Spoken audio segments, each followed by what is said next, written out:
Microsoft Translator na Manipuri language amani Chhattisgarhi gi lon nouna hapchenkhre.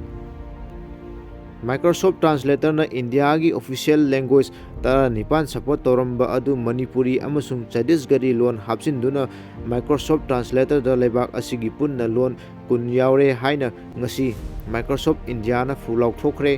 Microsoft Translator na yauriba lebak asigi official oiba lon sing adudi Assamese, Bengali, Bodo, Dogri, Gujarati, Hindi, Kannada, Kashmiri, Konkani, Maithili, Malayalam, Manipuri, Marathi, Nepali, Odia, Punjabi, Sindhi, Tamil, Telugu, amadi Urdu ni. Microsoft Translator na Manipuri amasung Chhattisgarhi lon ani amaga hapsinba asina lebak asigi linguistic diversity bu hena mapangal lehenba ngamlagani. Lebak asigi lon sing hena hapsinba ngamba asina lebak asigi mai masing tambagi kanglonda hena khumang choksinba ngamhanbada natana governance, communication, economic development amadi cultural preservation da hena khudong chahanba ngamlagani haina Microsoft India gi managing director Rajiv Kumar na thongdorokladuna nauna lon ani amaga hapsinba ngamba asida aikhoina chawthokchaba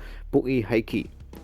Ngasi nauna hapsilaba Manipuri lol asi Manipurda mioi million ahum lomna ngangnaba lon ni. Lon asi Assam amasung Tripura da laiba mioi kharana su ngangnari aduga Chhattisgarhi lol asina Chhattisgarh, Odisha, Madhya Pradesh amasung Maharashtra da punna mioi million 13 lomna ngangnaba lon ni.